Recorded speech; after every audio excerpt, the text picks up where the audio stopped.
Hello dear students, today we are going to deal with lesson number 38, Elinor Ostrom, Governing the Commons.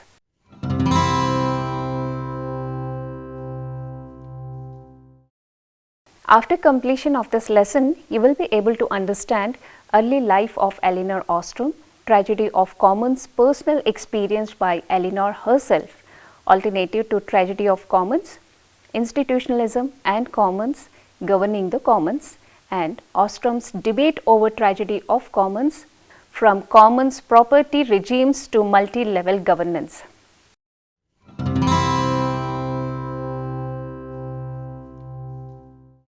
Elinor Ostrom had a profound impact on development studies through her work on public choice, institutionalism, and the commons. In 2009, she became the first and so far only woman to win a Nobel Prize for Economics, a prize shared with Oliver Williamson. Moreover, she won this award as a political scientist, which caused controversy among some economists.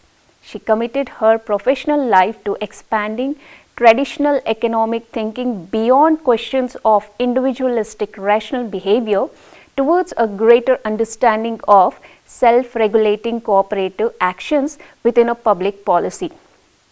In particular, she organized the University of Indiana's workshop in political theory and policy analysis with her husband Vincent Ostrom and the International Association for the Study of the Commons.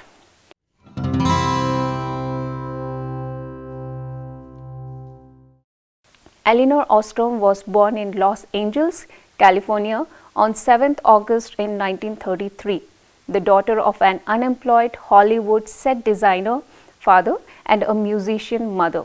She studied at University of California, Los Angeles, where she married a classmate. This first marriage, however, did not prosper.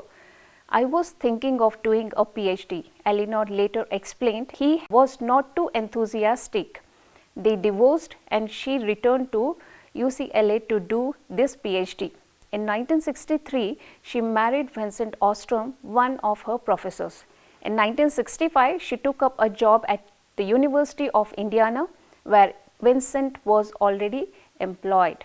In the year 1973, Vincent and Elinor founded their workshop in political theory and policy analysis at the University of Indiana. This workshop focused especially on political and economic governance through polycentric systems, where, according to Vincent Ostrom, polycentric connotes many centers of decision making that are formally independent of each other. This initial analysis focused most upon questions of federal governance of public infrastructure such as water projects in the USA. But within this work lay the foundations of later writings on institutions and the regulation of the commons. Like many political scientists of the era, the Ostroms had been influenced by the paper written in Science by Garrett Hardin in the year 1968, The Tragedy of the Commons, which argued that unrestricted access to communal resources would inevitably lead to over-exploitation. Elinor and Vincent Ostrom were clearly concerned about this challenge in their own lives. In the year 2011, Elinor wrote a letter to the Sierra Club of Canada explaining how she and her husband had bought a land on the southern shore of Manitoulin Island in Lake Ontario in 1967, also building a log cabin. Over the years, they noted the decline in the levels of lake and how investments in increased conveyance, dredging, channels and other public works have hardened the shoreline. This so-called Franklin erosion takes place at the ends of sea walls.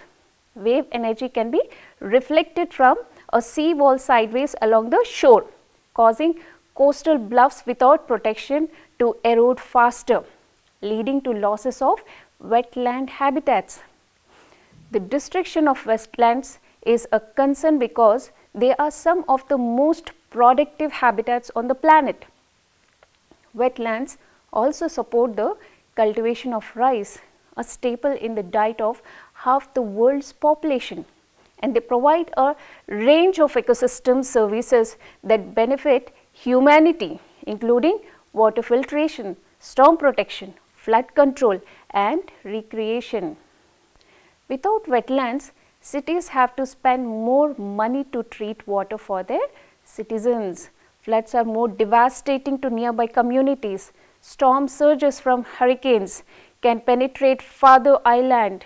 Animals are displaced or die out, and food supplies are disrupted along with livelihoods.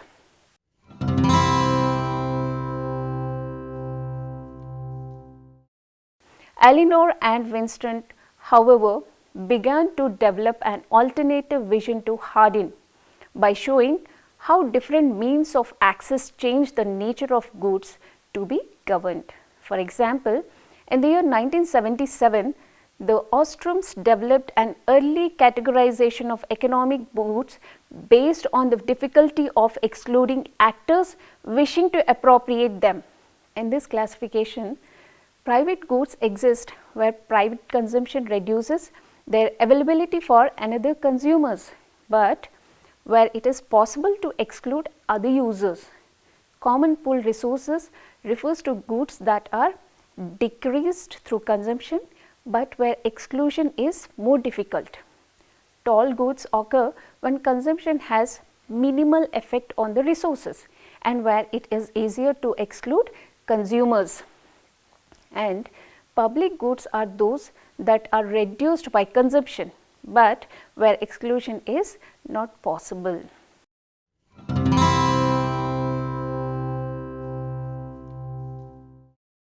Elinor Ostrom's work advanced and applied the rational choice model of political science in various ways.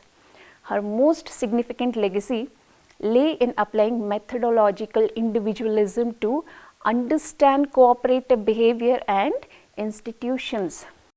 This work was used to advance Hardin's thesis on the tragedy of commons and in theorizing pathways to collective action despite rational choice individualism. In the year 1982, Ostrom wrote, "We are coming to an end of an era in political science, a slow, whimpering end." She was referring to the universal laws of positivism as a means of explanation within political science. Instead, Ostrom sought a middle ground where social responses to economic problems can be theorized as a result of rational behavior, but where the cumulation we do achieve will be limited in scope to specific types of theoretically defined situations, rather than sweeping theories of society as a whole. These outcomes became a part of Ostrom's contribution to theories of institutions or occasions of shared behavior within society.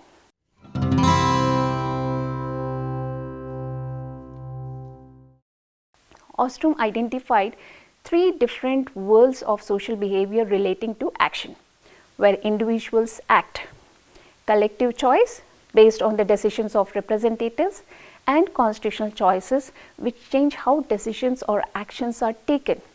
Institutions are defined as the shared decisions and behaviors that regulate otherwise rational but egoistical actions of individuals who seeks to maximize their own benefits.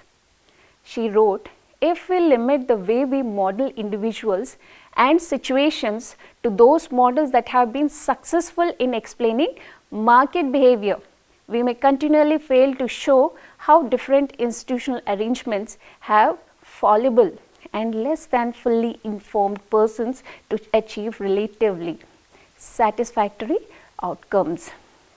These principles were then applied to Ostrom's most famous work on natural resources and the commons. Her 1990 book, Governing the Commons: The Evolution of Institutions for Collective Action, solidified research and debates that proposed that neither the state nor the market is uniformly successful in enabling individuals to sustain long-term productive use of natural resources system, and that communities of individuals have relied on institutions resembling neither the state nor the market to govern some resource systems with reasonable degrees of success over long periods of times. This book took the well-known tragedy of the commons model of Haydn plus the existing analytical logics of collective action and the prisoner's dilemma to argue that institutions or shared behavior and regulation of egoistical individualists was not only possible, but empirically it is proven.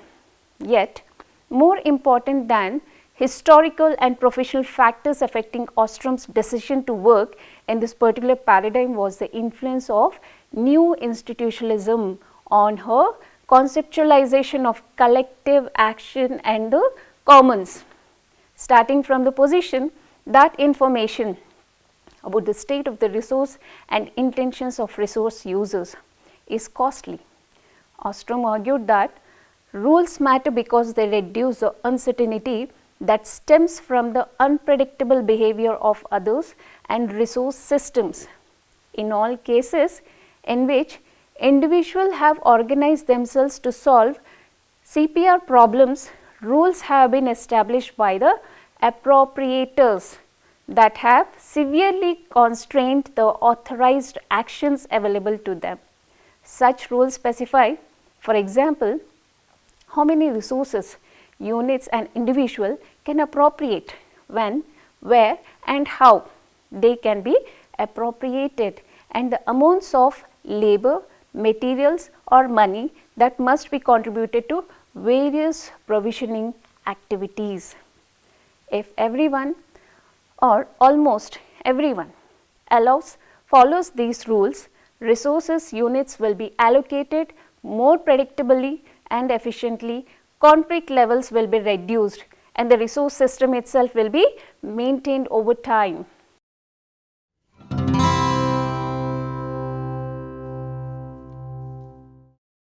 This approach to institutions also advanced the debate about the tragedy of the commons in several significant ways. First, she argued that Hardin's earlier pessimism about individualistic exploitation of the commons referred only to open access resources or public goods that are open to appropriation because of the lack of sufficient governance or common property regimes that transformed open access resources into common pool resources. Second, she therefore argued that Hardin's stark choices between an ecological collapse, state-led dictates or privatization could be replaced by more flexible, inclusive and locally governed institutions for regulating excessive appropriation of resources. In addition to these important conceptual themes, governing the commons also presented field work based research to demonstrate the nature and success of self-organizing institutions from diverse locations such as Switzerland, Japan, Spain, the Philippines and the Turkey. Ostrom's main point was that individuals will be more likely to create and conserve the commons when they have credible and reliable information about the cost and benefits of resource decisions, and when they have an opportunity to decide the rules of the game. Drawing upon her empirical case material, she identified 8 design principles that would improve the effectiveness and sustainability of common property regimes. Clear resource boundaries, that is, knowing physical and ecological properties of the resources. Clear rules of membership, that is, knowing who is entitled to use that resource. Congruence between rules of provision, appropriation and local conditions. Arenas for collective choice. Mutual monitoring. Graduated sanctions. Mechanisms for conflict resolution. That is, ensuring that resource users are able to monitor and sanction other resource users. And finally, a state that is willing to recognize or at least not challenge local rights of organization. Grounded within a choice theoretic, the implication was that different property rights regimes, for example, common, private, or combination of the two, are the result of a selection process in which resource users craft institutions that best meet the needs of resource users and the resource base. Whether resources fall prey to the tragedy of the commons is therefore not a foregone conclusion as Hardin would lead us to believe, but rather an empirical outcome dependent on the existence of institutions governing access, utilization, management, exclusion, ownership and transfer of ownership. Furthermore, this form of analysis resonated with two further trends. First, for many environmental analysts, the findings of Ostrom's research offered the prospect of a solution to long-standing fears of Malthusian collapse or ecological ruin resulting from unregulated economic exploitation. Indeed, Ostrom argued the institutions discussed have survived droughts, floods, wars, pestilence, and major economic and political change. And secondly, in a period when individualistic economic thinking was popular, Ostrom offered a vision of cooperative behavior that did not rely upon reverting to a centralized state. Indeed, for donors and NGOs, Ostrom's design principles offered a model of decentralization and local resource governance that could be replicated in multiple field settings and which used empowering local and incentive based governance mechanisms. Ostrom's work on the commons inspired further research projects and immense international interest in questions relating to the commons. Governing the Commons and later books such as The Drama of the Commons expanded on common property regime theory by exploring and empirically testing institutional design principles for self-organizing institutions. In fundamental terms, Ostrom and her colleagues argued that the three root conditions were that the resource must be salient enough to encourage users to invest time to make rules. Users must have autonomy to devise and change rules, and at least a subset of users must be able to engage in direct communication in order to bargain and negotiate.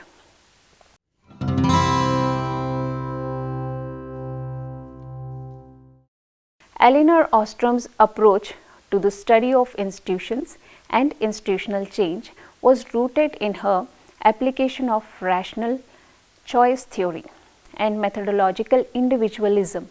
But the approach also raised debates within development studies about the nature and origins of institutions and the value of using rational choice theory to understand processes of environmental change. One persistent theme that has long featured in this debate is a methodological tension between apparent reductionism of rational choice theory and the interpretivism of anthropological and historical research. For many critics, the focus on theory building and methodological individualism produced a body of research that was at times too far removed from the important aspects of context, culture and meaning that have bearing on ways in which people use and manage common property regimes. In a critical volume on the commons, Prakash in the year 1998, for instance, warned that the policy analyst's abstraction from the complexities of field settings may lead to a ratification of concepts, models and strategies.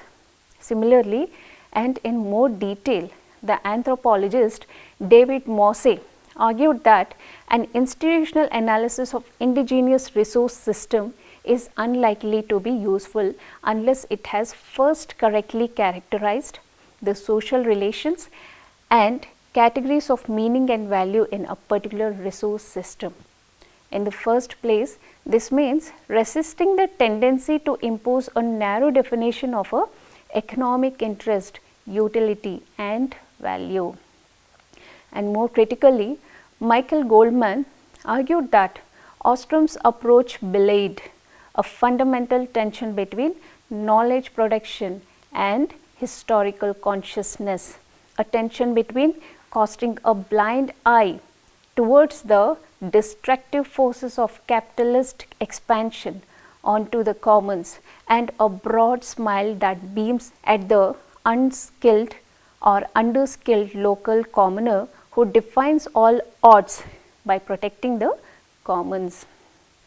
Concerning resources, various analysts have argued that common property regime analysis has tended to define resources and scarcity too essentially. Ostrom acknowledged that the physical characteristics of a resource are fundamental to the appropriateness of a common property regimes. Two important factors are the stationarity of a resource, how resources are spatially confined prior to harvest, and storage, which refers to the ability of a resource to collect and hold resource units such as in a reservoir. Accordingly, Ostrom herself has acknowledged that common property regimes work best in cases where the resources and resource users have clear boundaries and where all actors agree on the rules of the game, such as in case of reservoirs, or clearly defined pasture land where users have similar objectives. The risk of Ostrom's new institutionalism approach, therefore, is that resources and the problems of resource scarcity are identified in a priori terms, with the result of that common property regime analysis misses the point of how resources and scarcity are meaningful to people. Mosse, in the year 1997 analysis of irrigation tanks in Tamil Nadu, for example, observed that tank users were not restricted to those who only saw tanks as repositories of water for irrigation, but that the main significance of these tanks as common pool resource lay in their multifarious social roles, such as locations of social standing, caste, cultural interaction. Accordingly, the so-called self-organized institutions for common property management were not developed entirely to avoid the degradation or exhaustion of a secure physical resource, but also to mediate social roles.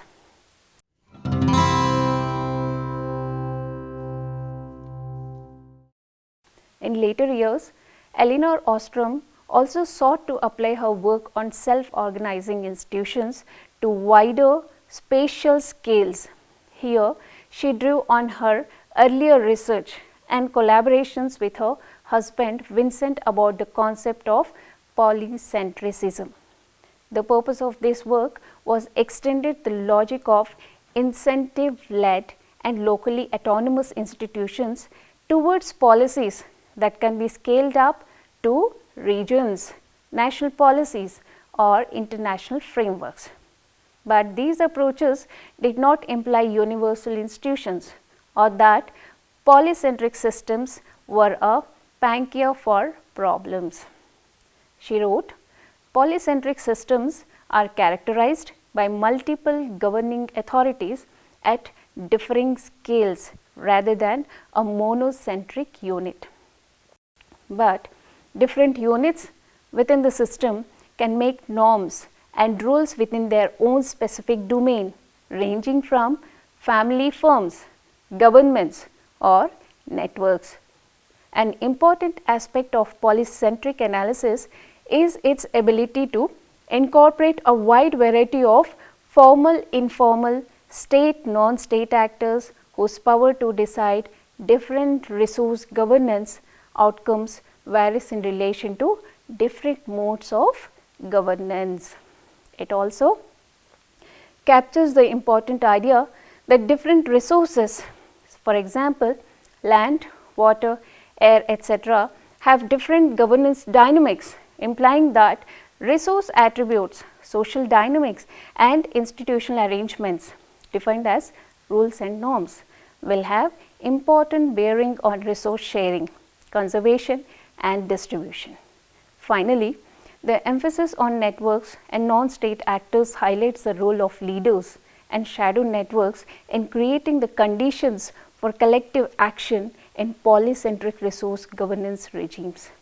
By so doing, the polycentric systems can also become sites of learning and innovation, and where aspects of social capital and cooperation can be enhanced.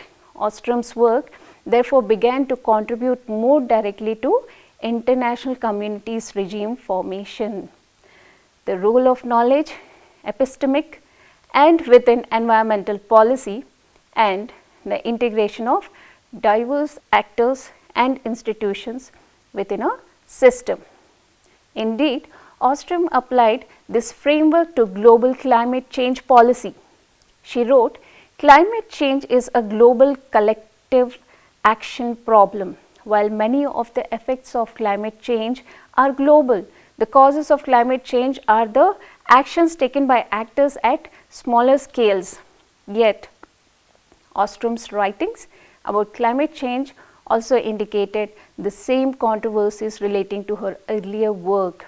In a paper written for the World Bank, Ostrom used the term adaptive governance to refer to the potential for building a more effective way of reducing greenhouse gas emissions at multiple levels.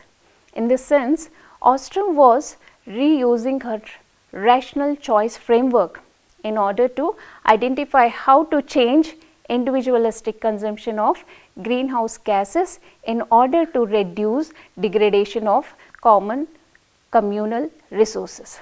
But at the same time, this approach frames climate change policy in terms of regulating individual contributions at atmospheric greenhouse gas concentrations. Various other scholars, however, have argued that this framework avoids question of equitable distributions of emissions or the extent to which atmospheric changes are indeed experienced communally. Similarly, other scholars have questioned how far increasing greenhouse gas concentrations pose a shared and communal risk, because the impacts of climate change are also influenced by variations in social vulnerability. Hence, Ostrom's emphasis on adaptive governance seeks to build communal benefits by achieving climate change mitigation among multiple actors at different spatial scales. But this emphasis stands in contrast to adaptation to climate change, which instead focuses on the means of reducing vulnerability, and where it is acknowledged that climate change is a global risk, yet vulnerability is locally experienced. Consequently, it is difficult to identify common risks posed by climate change without acknowledging social vulnerability, and efforts to mitigate climate change without acknowledging the need for adaptation might overlook the local and contextual factors that make climate change a risk.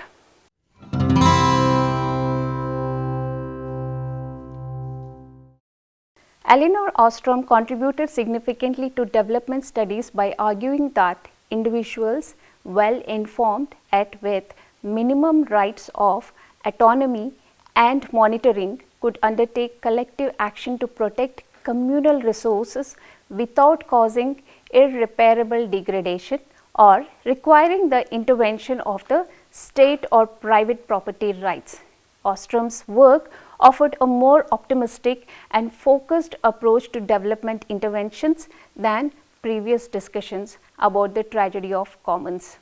And it identified roles for interventionists and citizens to undertake actions. Ostrom also applied this insight to thinking about development aid and public governance in general.